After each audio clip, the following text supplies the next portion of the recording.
राज ठाकरे हे कोकणासाठी रवाना झालेत। अनेक वर्ष रखडलेल्या मुंबई गोवा राष्ट्रीय महामार्गावरील माणगाव बायपासच्या कामाची राज ठाकरे प्रत्यक्ष पाहणी करणार आहेत। ते आज रायगड जिल्ह्यातील माणगाव दौऱ्यावर जाणार आहेत। अधिकाऱ्यांसह कामाचा आढावाही घेणार आहेत। दरम्यान ते दक्षिण रायगड मध्यवर्ती कार्यालयाचंही उद्घाटन करणार आहेत।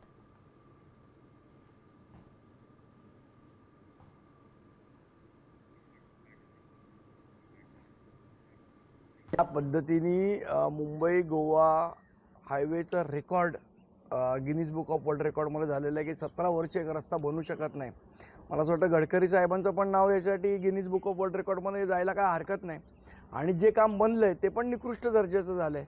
त्यामुळे मला असं वाटतं याची पाहणी करायला आज सन्माननीय राजसाहेब येत आहेत आणि त्यामुळे कदाचित प्रशासनाला जाग येईल अशी आशा बाळगूया।